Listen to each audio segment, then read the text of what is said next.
Hello, everybody, and welcome to today's live stream. We have an amazing show lined up for you. We're going to talk all about blogging and, tips, tricks, what goes into it, and what you should be doing with your blog. So without further ado, I'm going to bring on my friend. Wow, I can't talk this morning. I need my caffeine. But we're going to bring on my friend Emi, and she has a blog called Preppy and Pink. And she's been running this blog for a long time. So, she has done a little bit of testing, a little bit of figuring out. So we're going to talk a little bit about that. And, there might be a little bit of a, surprise about what her recent posts have been about, because they're amazing and I love them. So without further ado, welcome, Emi. Hello, how are you? I'm good. How are you? How's everything going? Doing well. I got my caffeine here with me too, so cheers. Yeah, mine looks like a White Claw, but I promise that it's not. Hey, there's nothing wrong with White Claw. So, Emi, before we get into everything, would you like to talk a little bit about your background and give everyone maybe a little bit of insight as to what Preppy and Pink is? Sure. So I started this blog just about a year and a half ago. A bunch of my friends, whether it was in college or in the workplace, they would ask me to go shopping with them and say, should I wear this? Should I pair this with this outfit? How would you accessorize this? And at a certain point, I was like, you know what? I should just start writing about this. I love to write. And so roped my boyfriend in at the time. Now he's an official Instagram husband.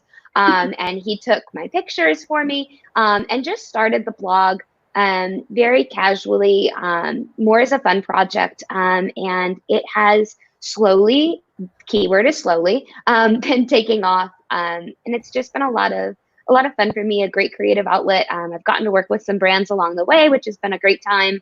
And we just kind of document fun trips, travel ideas. Preppy and Pink is all about prep fashion. I live on Long Island, where you see a lot of black on black on black, real chic, got my Gucci belt, and I am gingham and seersucker and Draper James and Lily Pulitzer and monogram everything. So a little different, and just kind of wanted to show people that prep style can transcend past the Hamptons. And so here we are today.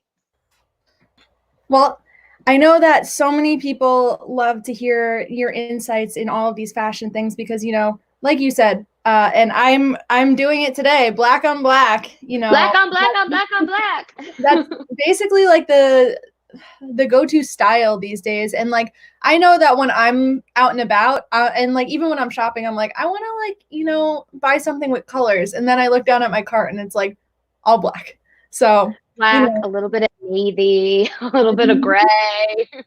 Yes, and we already have a comment from the lovely Joseph James Pence. Love Emi's content. Her social media and blogging game is next level. Aw, thanks, Joe Pence. So what draws you to fashion and to these different things that you talk about on your blog? So growing up, my dad and I actually were the ones that went shopping together. I would go shopping with my mom, and we always had a lot of fun. She always did back to school with me, but my dad and I just kind of bonded over hair and clothes and fashion. He would watch Say Yes to the Dress with me when I was in high school and would like come home for weekends in college. So this was just kind of something I grew up with. And as a kid, my family dressed we were very preppy. That's just kind of like how we were. And so for me, it's kind of like a familial connection, and I don't live close to my family anymore. They live upstate New York and, down here. So it's kind of a way for me to connect with my family and like pay homage to kind of the path that they had started me on. And then my own personal style. When I was in college, I went to school in Oklahoma actually for a year, my freshman year, and was introduced to Lily Pulitzer. And as an East Coast girl, everything was like Vera Bradley, and that was like as crazy and wild as we got.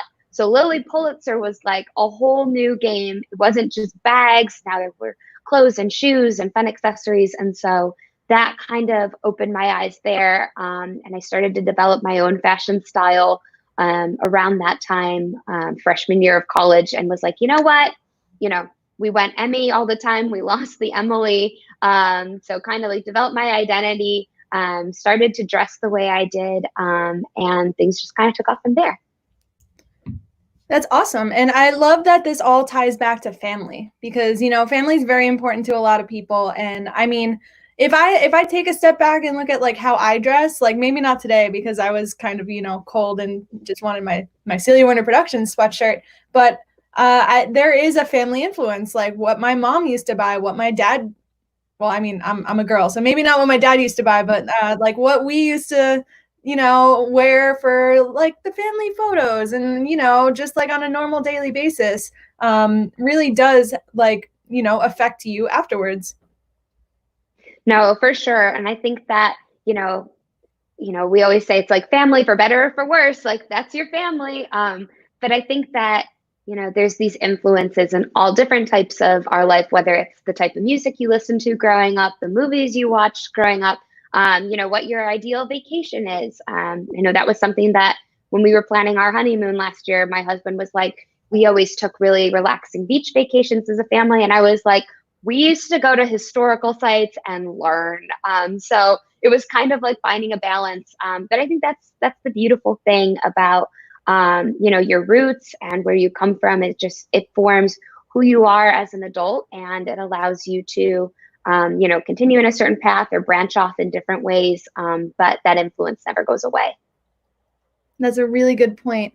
And it's amazing that like even though you guys are a little far right now, because I know that they're all the way up in Buffalo and you're down here, that you're able to keep that tight bond. For sure, for sure. And FaceTime has been a lifesaver. And we got a puppy right before the virus hit and everything locked down.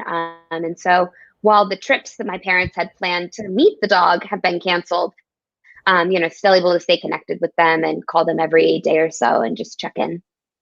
Yes, and I want to start talking a little bit about obviously, like blogging tips and everything, but I want to pull up a picture of Pancake just so everyone can see how amazing.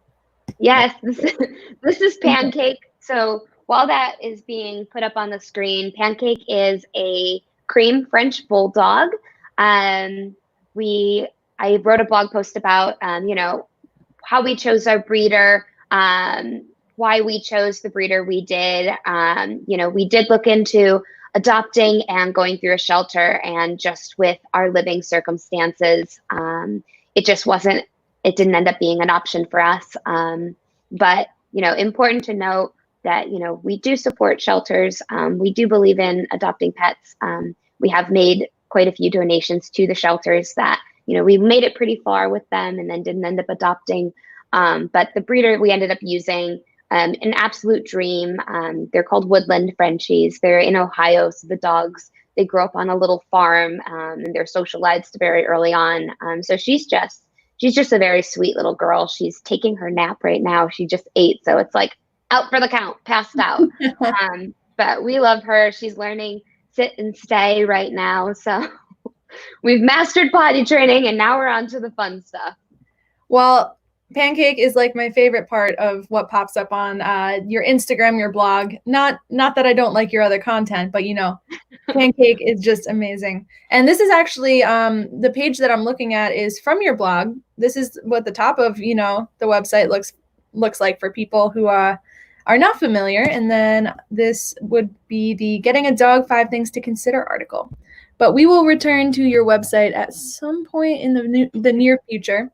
But I want to start out with like, if someone is trying to, start a blog, what are a couple of things that they should, think about, whether it be like content based or whether it be figuring out a topic? Yeah. So when you're starting out with your blog, I know when I was in the phase of like, I want to do this, how do I do this? Everyone's different. My approach is always research first. I love to read and just study and figure out, the people who are doing it really well. Like figure out your top 5 influences. Everyone's influenced by somebody, regardless of the space you're in. There are a couple people that are just doing it really well. And what I did was I looked at their pages, I looked at their Instagram feeds, I looked at their blogs, I looked at, their YouTube pages, and I just started getting ideas. And I was like, okay, what is their candor like? How do they speak to their audience? How do they build a connection with their audience? So that was the first thing where I really wanted to like hone in and make sure that, I could see how other people express their voices and then figure out how I was going to express my own. Then I would say the next thing is figuring out a topic, which sounds so much easier than it is. For me, I knew I was like, okay, I, very minimal makeup most of the time. It's like, I'm like, I'm lucky if I get eyeliner on. Like that's kind of a good day. So in terms of makeup, I knew that wasn't going to be it. I was like, well, I love skincare. I love to take care of my skin and try different products. So maybe I'll put that in the back corner. And I knew I loved accessories, but I wasn't like a bag girl or a shoe girl or something where I was constantly purchasing and had this arsenal that I would be able to create content for. And so I was like, okay, well, maybe I'll put that on the back burner. And I was like, well, I love to travel, but with my work schedule, I'm not able to take, upwards of 5, 6, 7 trips a year and, take long weekends all the time, but I still love it. So maybe I'll put that in my back arsenal. And so as I began building this back arsenal, I started building like a lifestyle blog almost. And I was like, okay, I can work with this, but I need to have a niche. I need to have something that sets me apart from other people. And so I went right to my closet. And at the time, I was living with 2 of my girlfriends on the Upper West Side in Manhattan. And they would always joke around with me because both of them, they'd have like black jeans and like normal people sneakers and like just like very cute quintessential New York outfits. And they'd be like, hey, let's go get dinner. And so, we all are like in our living room waiting to go. And everyone's in like, they just look like urban and like city chic and like so cool. And then I walk out and like, hey, and I'm like head to toe pink and like bright yellows and like golds. And they're like, Emi. And that Emi is what kind of made me unique in this style that, it wasn't over the top. It wasn't outlandish. It was just different for the area. And I was like, you know what? People are interested and they'll say, where did you buy this? I want to buy something like this, but I've never purchased, insert this brand. You wear it all the time. Oh, I didn't know about this shoe company. Like, I see you wear a whole bunch of these. I looked at their site. They're really cool. So I realized that was kind of where I wanted to go with it. And so I think that that's something that other people can think about too. What is that like, insert your name, like what makes you different? And, run with that. Or what are you passionate about? Because if you are passionate about something, other people will in turn be passionate about it just because that feeling is contagious. So I went ahead with the fashion blog. The next thing that I think is really important when you're building, a blog specifically, Instagram is a little different, but I think it's always important to have something with your name stamped on it, something that you own. I was on a call with a team a couple weeks ago and talking about Instagram strategy, and someone said something that I thought was really insightful. It was something that I had thought about in the back of my mind, but never been able to articulate this well. And she was like, when you're using Instagram, when you're using TikTok, Twitter, whatever your major platform is, she's like, you're just renting space. You don't own it. It's like leasing a car. It's like renting an apartment. It's different than signing that mortgage and like having something in your name. And that's why I think it's so important to have a physical blog, a physical space. And, if writing is something that doesn't interest you, maybe it's video creation and you have a place that it can live. Maybe you're really into photography. Whatever your thing is, have a home that's a URL that you own. They're very inexpensive. There's a whole bunch of sites that allow you to purchase a domain or things like that. But I think that that's key because at the end of the day, the Instagram algorithm is going to change. TikTok is so hot right now, but in 3 years, there's probably going to be something else that's hot or just as hot or, something like that. And so you don't want to tie up all of your assets in something that you don't own. So going ahead and purchasing my URL, And building out my site was one of the most important things for me. And looking back, I'm really glad that that was a decision I made before I even went public. It was something that I was able to work on, and I have an archive now and things like that. And then I would just say, the last piece of advice, whether your site is live now, whether you're noodling on starting something, I know we all have a bunch of free time on our hands. So, it's easy to find time to be creative. Maybe that's how you're expressing this quarantine and, coping and everything. I know that's how I am, but just creating a content calendar is so key, especially when you're starting out. It's important to be posting every single day, if not every other day, just so you keep showing up on people's timelines. And if every day you're like waking up and you have this feeling of dread, like, oh my gosh, what am I going to talk about today? What am I going to post today? Oh, I got to take a picture. I got to make a video. Like, that is so stressful. And, content creation is stressful in itself. But to have a plan and be like, okay, this is what I'm going to do, or this is what I'm going to talk about on this day. I have a plan to do this. Maybe after a while, once you've built things up, you're able to reach out to brands. You're able to send them your media kit. You're able to send examples and say, hey, I'm planning on posting about this anyways. If you want to collaborate, whether that's a sponsorship, whether that's a product exchange, whether I'm going to promote you, so you're going to promote me, however you want to negotiate your deal, that's totally on you. But having a content calendar is key. It's going to relieve some stress, and it's going to allow you to grow faster. There was so much great information in that answer. I know. I'm like listening. I'm like, I don't even know where to start. There was so much. So let's start with talking about the content, because you brought up a really good point about, you have to be passionate about what it is that you're creating, because if you're not, it's going to feel like a job to actually, create that content. I know, at least for my Instagram page, which I guess is my blog. It's not a written blog, but I had to. It's a place. This is true. Basically, I had to figure out what was going to make it fun for me, because I was posting content of like behind the scenes and this and that, but I had to take a step back and focus where my passion was.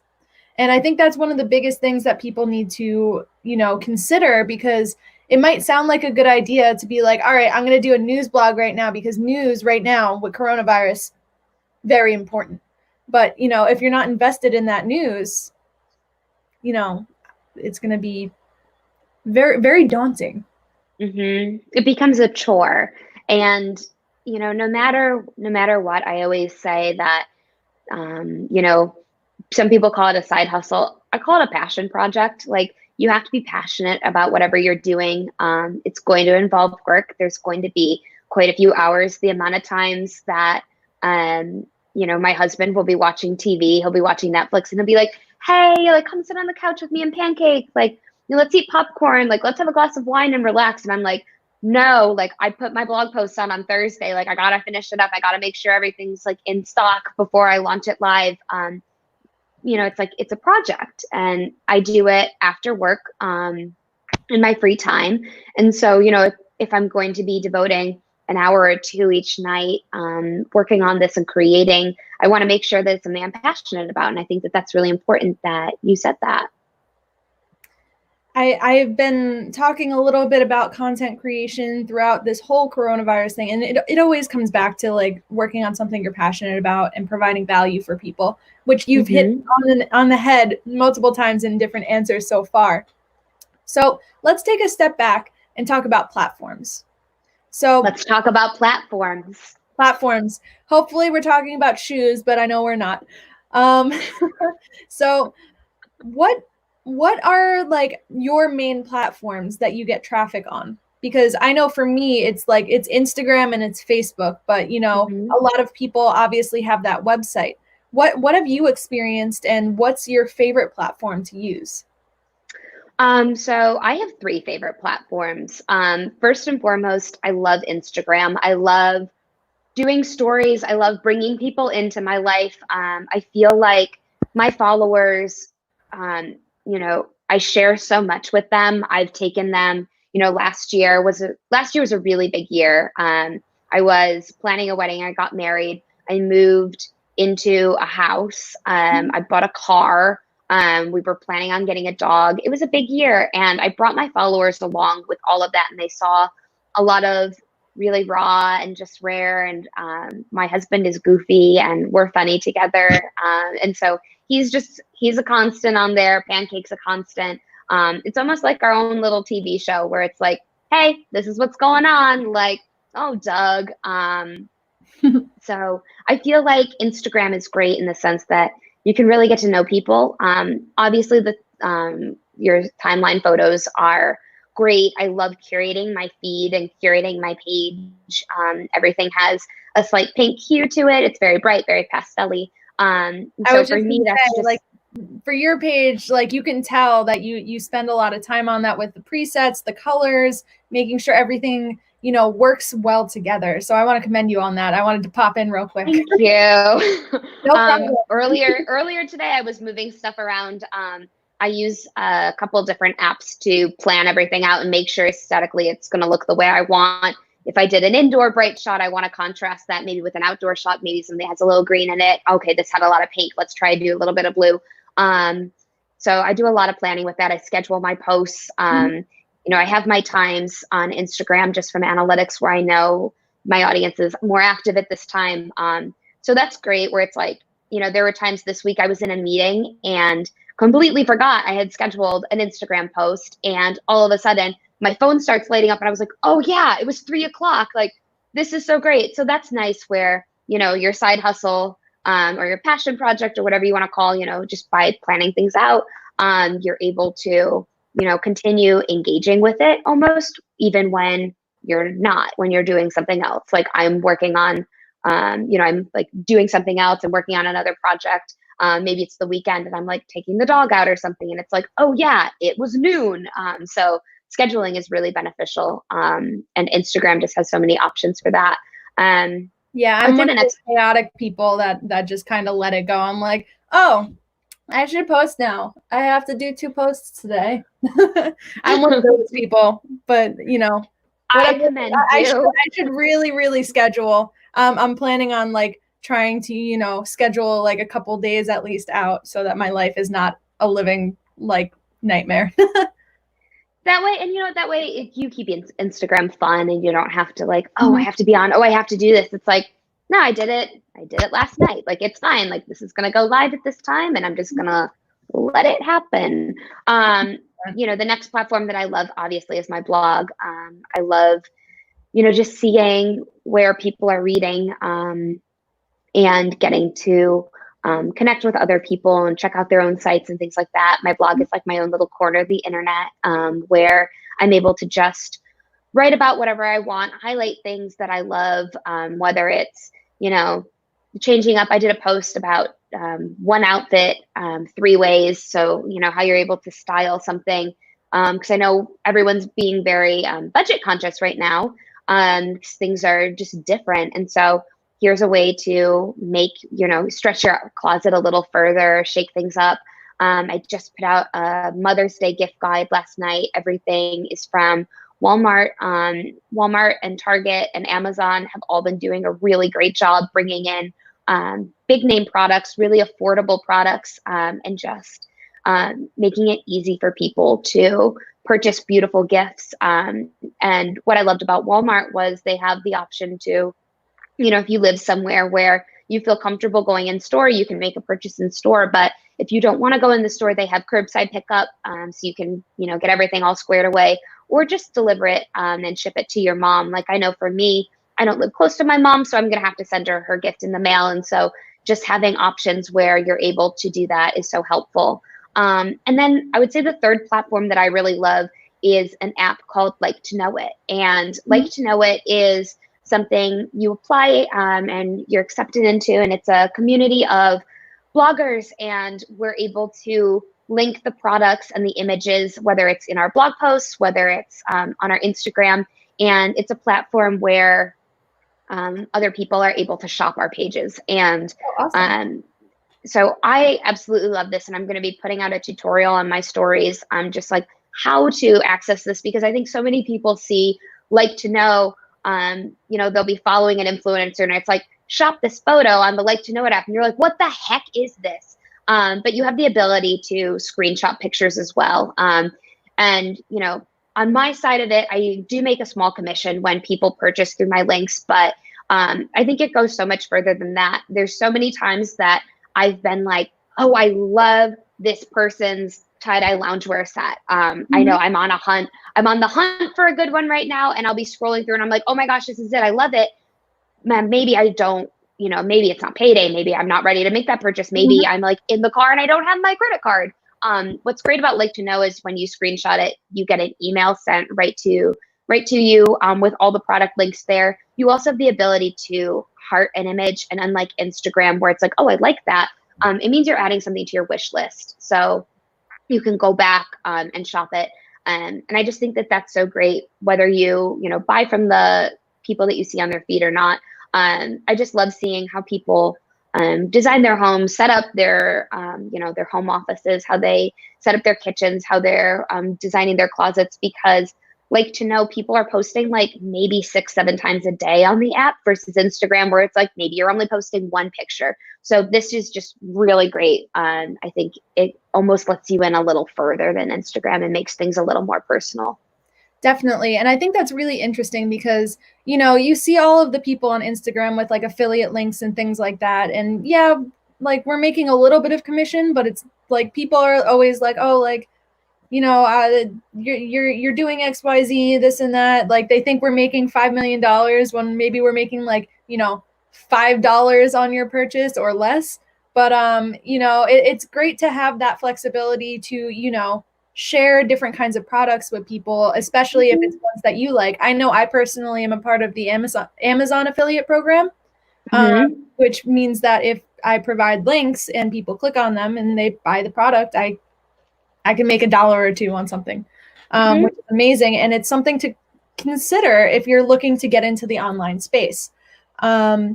For your website in particular, do you have a certain platform that you use? I know I personally use Wix because it's just easy, and I had my brother help me set up the actual website, and then I went through. What do you use for your site? So I use Squarespace for my site. I looked at everybody when I was launching. I looked at WordPress, I looked at Wix, I looked at Squarespace.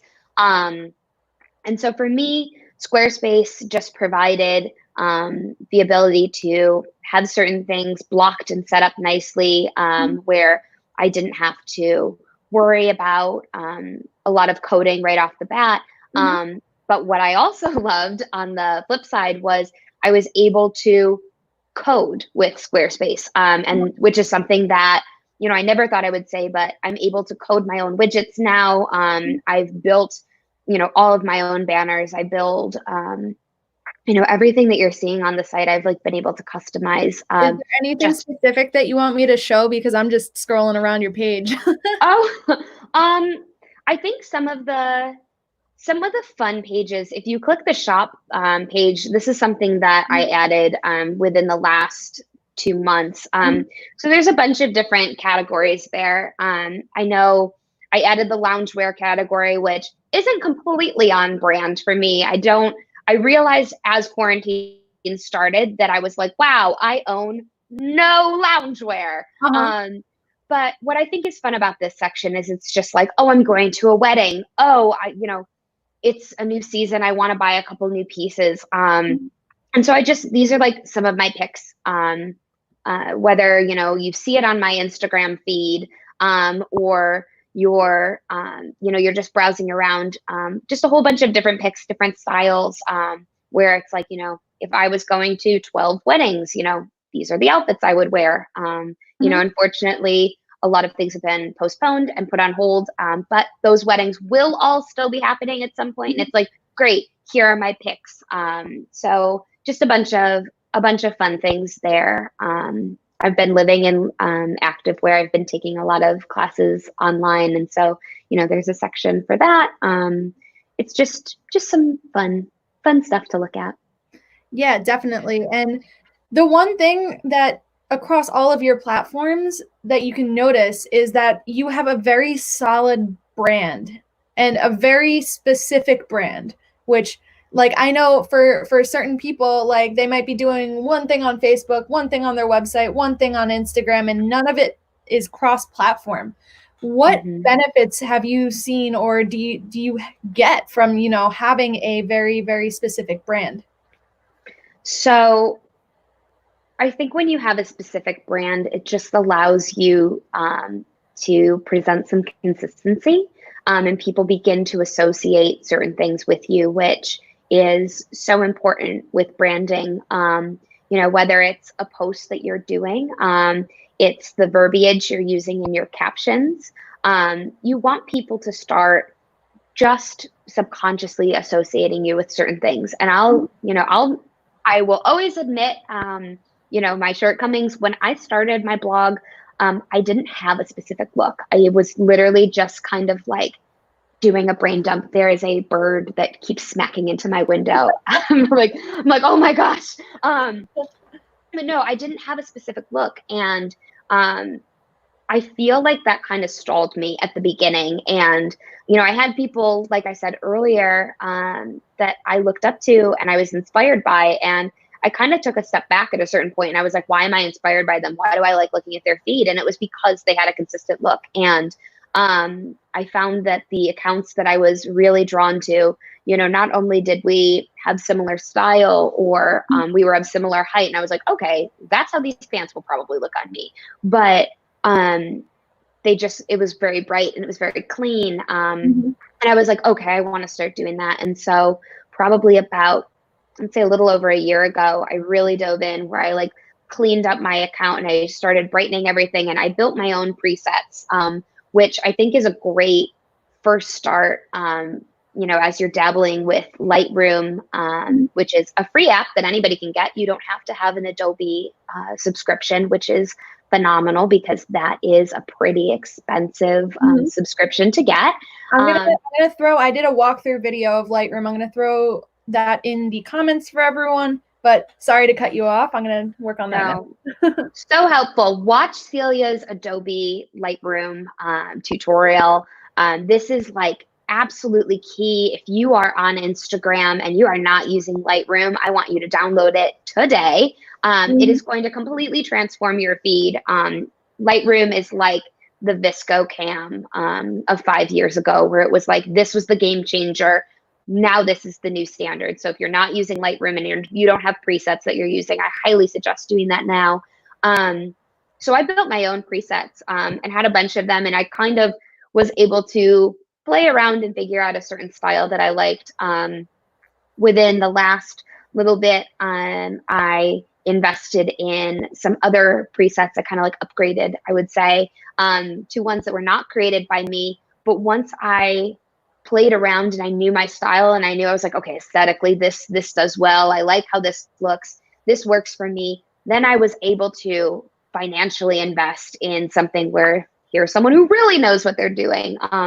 So that's what I did with my presets. But the amount of times that I've had people say like, oh, I love how bright your Instagram is. I love how, everything's so clean and crisp. It's so springy and summery. I think that transcends because I know for me and a lot of other bloggers, when it comes to clothing, winter is a really tough month for content because you're not really going outside to get pictures Mhm. and you can only do so much holiday. And then January rolls around, you're kind of like, well, but having a consistent look allows you to, whether you're inside or outside, whether it's spring and summer, and there's a ton of different content ideas that you're able to come up with, or maybe it's like in a little bit of a lull and you're kind of like racking your brain, like, what am I posting about today? Mhm. I think that just kind of like consistently makes your messaging flow, and if your messaging isn't flowing, then what is it doing?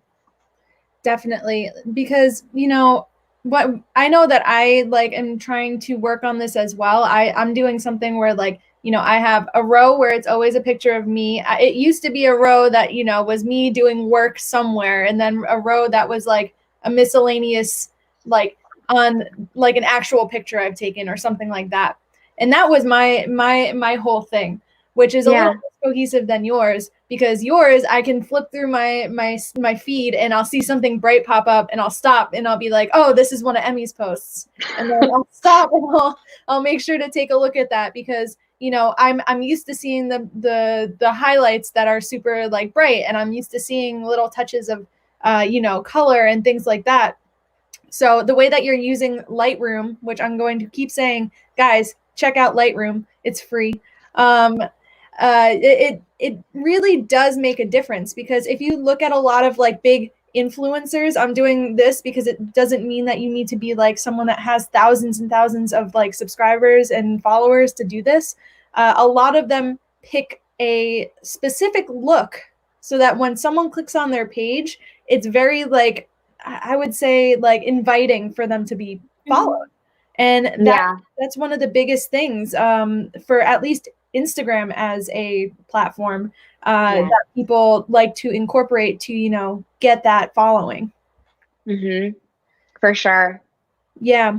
I know that like each platform is its own monster. We're going to say monster because, it's hard to get followers and things these days. But what do you do to get your posts out there? Do you do anything to push it out? Because I know that a lot of people try and figure out how to get their information, read. Yeah. So I think the biggest thing, if you can put money behind it if you want, you can, there's a whole bunch of different sites where you can just pay to have bots follow you and things like that. Instagram changed all their rules as they do. And basically, if you're paying for a bot service now, you are just signing up to get kicked off the platform. So if you're using a bot, I highly suggest canceling that service. I promise those 400 followers or whatever you purchased, you will be able to get real people to do it. It will take a little bit more time, but you'll stay on the platform, because I would hate for all of your hard work to just disappear one day. So with all of these changes, it's like, how am I going to grow? How are people going to see my content? Engaging with other people who are similar in your space is so important. If you want people to be liking and commenting on your page, you better do that for other people too, because it is a give and take kind of platform. Instagram likes to reward people who use their platform. So, being on there and just showing some other people in your sector, in your space, some love can really go a long way.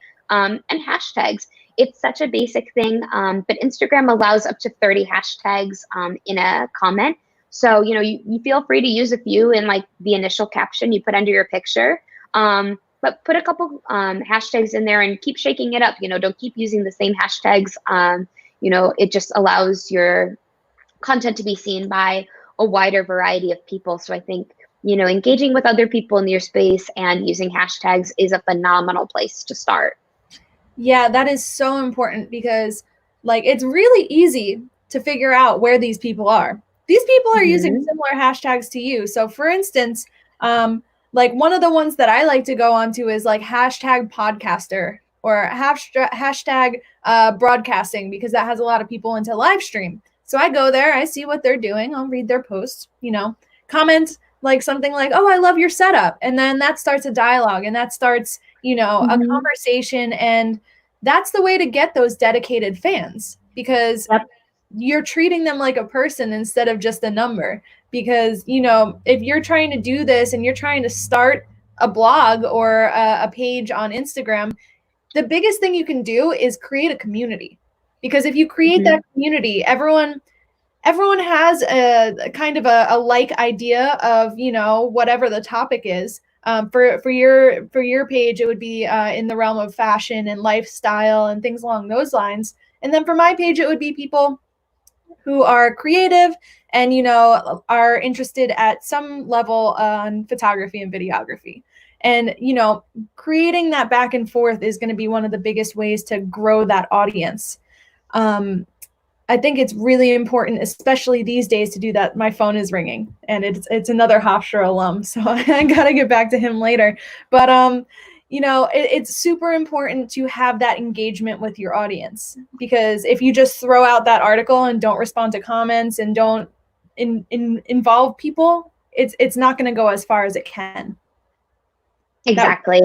And then you're kind of just talking to yourself, and why talk to yourself if you're spending all this time creating your content, coming up with your messaging, whatever you want to say. You obviously want people to see it. So, engage with other people, and they will hopefully in turn engage with you. Definitely. Another really good way to get your information out is to take your blog and take your posts, specifically more so on like the actual website version, and send it to different kinds of aggregation pages. So like a Facebook group or a Facebook page that, for your case might be talking about fashion, or maybe like specifically like you were talking about like Lily Pulitzer. People that are fans of Lily Pulitzer might like an article about that. So that's another way to get information out there and potentially grow your audience even more. For sure. So we've talked a little bit about, growing audience, keeping involved in, like what they're doing and commenting and, creating that community. How do you particularly go about writing your actual posts on your website? Like, what is your thought process in like, all right, I'm writing this article, blog post, same thing. Where do I start? I would say, the first thing I do is I start with the visual, because Instagram is primarily where my blog traffic comes from, minus Google searches. And I look at that too. I'm like, okay, where's my traffic coming from? What kind of content do they like to see? What kind of topics do they like? And so those two things kind of will morph together and help me come up with what I'm going to write about. But once I have that initial image where it's like, okay, maybe I'm going to be talking about like that article we talked about earlier, where it was one outfit three ways. I had taken the picture. I was like, okay, this is the idea that I want to do. And I sat down and I want to have a conversation with my followers. This is a community, like you said. These are internet friends. And so I'm like, if they've clicked on my page and they want to learn more about this, I should make this a conversation. I don't want to just talk at people. I want to talk with people. And so I write very much the way I talk. And so, I'm very open and I'm honest. And I know in that post I was talking about, I was like, I've really been challenging myself to be more mindful of my spending. April, I tried to really not make any unnecessary purchases or purchases that I couldn't deem as this is necessary. And so I was like, how am I going to, go about this in a way to keep my closet feeling fresh, but also be able to, still feel stylish and chic. I'm not really going anywhere now. So when I do get to go out of the house, I want to feel cute. And I know a lot of other people have been feeling that way.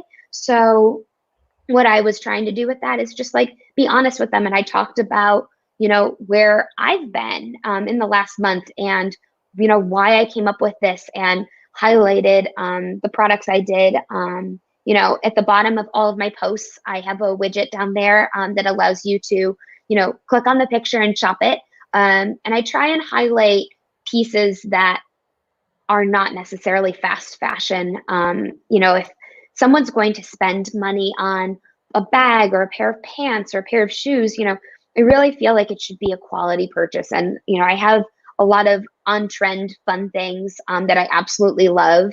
I let myself make a couple of those purchases within a season.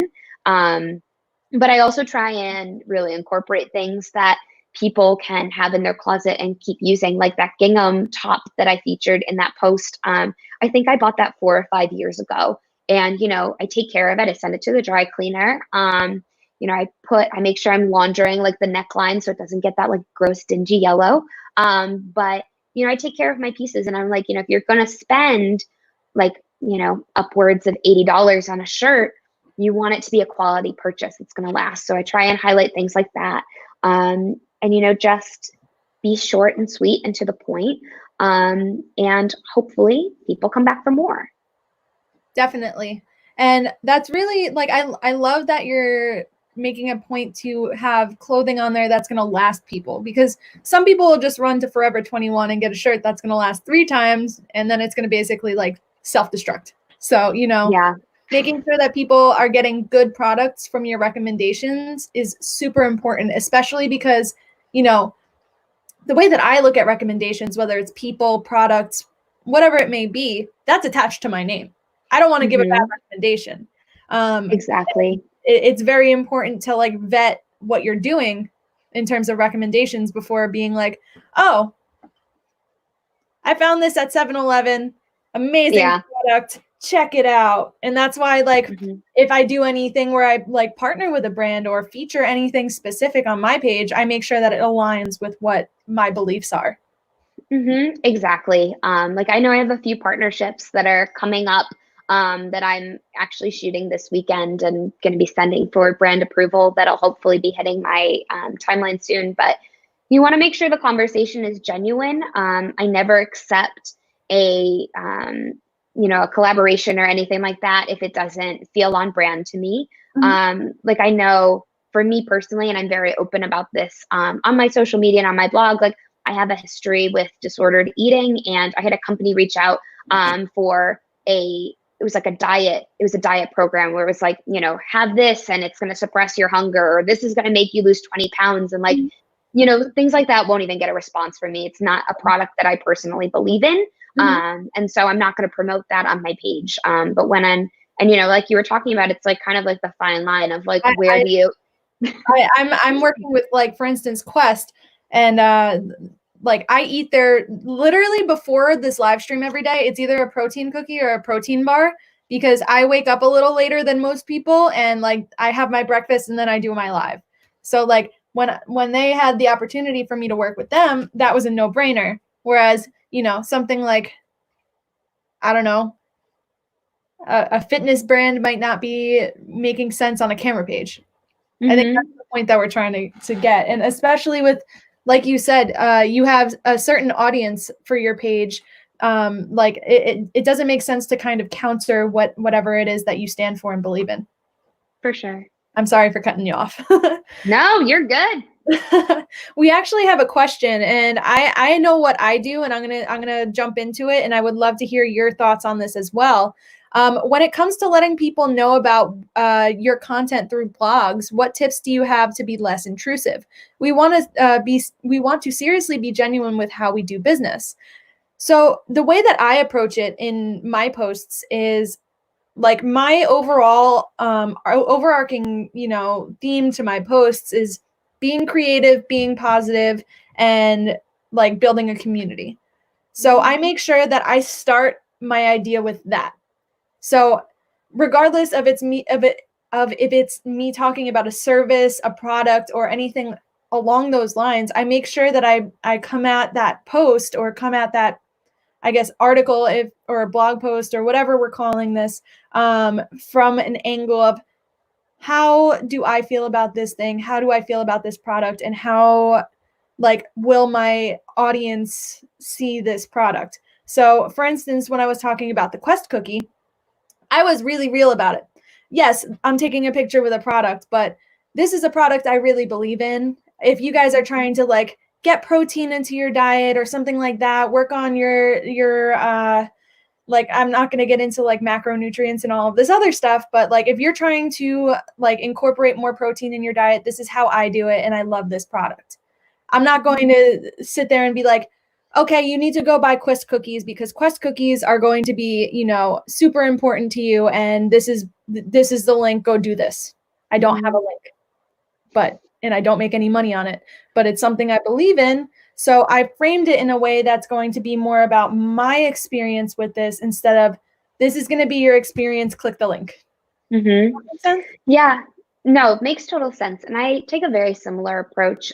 So before I'm going to do any sponsored content with somebody, odds are you're going to see that product in an unsponsored way on my blog first.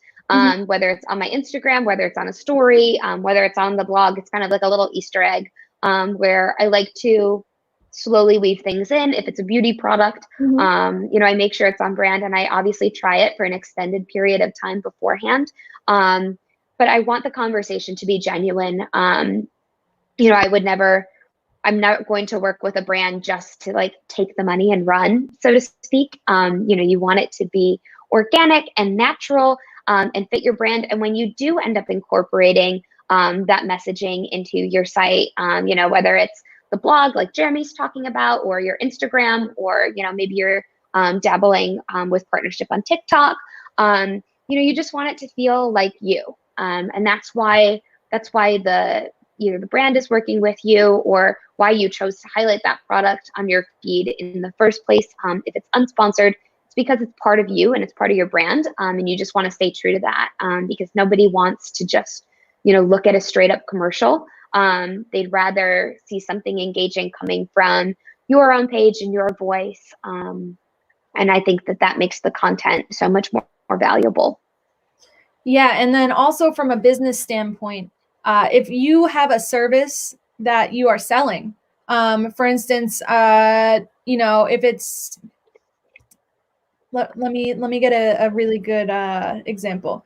If it's like a place that does different like home designs, or like the actual construction of it, you want to be like posting about different design trends and different projects you can be doing at home during coronavirus, and all of these different things that go along with what you do for a living. And then you sprinkle in a little bit of, oh, like if you guys are looking for a consultation on XYZ, like feel free to reach out to us. We're doing these 5 days a week, blah, blah, blah, whatever. That's how, like, from the business perspective, just because I work with a lot of businesses, that's how you kind of sneak it in there to be advertising without being like, I'm going to hit you over the head with this information right now. And this is what you should be thinking about this thing. Exactly. So, Emi, we are coming up on the end of the hour. Obviously, we don't have a set time thing, but I have to run and do a couple things today. I would love to hear if you have. Same here. I would love to hear any closing thoughts that you may have, maybe a couple inspirational words for anyone who might want to start a blog. Inspirational words for people who want to start a blog. I would say just do it. There's never going to be a perfect time for anything. I think this goes with anything in life, whether it's something really big like moving to another city, or getting a dog, or it's something small where it's like, should I buy the shoes that are on sale and I have the promo code for them today? Like, just do it. If you have the bandwidth and the ability, just do it. You can sit there and plan and prep and get ready and keep your site in a dark mode where only you can see it forever, and there will always be something that can be improved upon, and that's normal. That's how the process works. Nobody gets it right on their first try.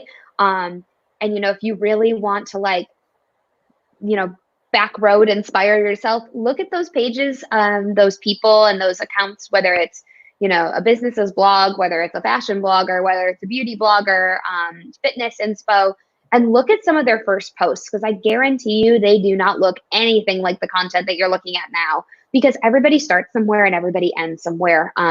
Nobody builds their empire overnight. And so, just be kind to yourself and remember that, and make sure you're having fun. If you're not having fun with it, then, I think it's time to take a step back and reevaluate. And it's like, should I really be doing this? But as long as you're having fun and you are, finding joy and it's filling you with positivity, I say go for it, make it public. Even if only 2 people are reading your blog, that's 2 more people than if you would have kept it in a private mode. So I just say, go for it, have a good time, make sure you have something with your own name on it that's done outside of a social media platform, so you own your content. Keep engaging and liking other people's comments.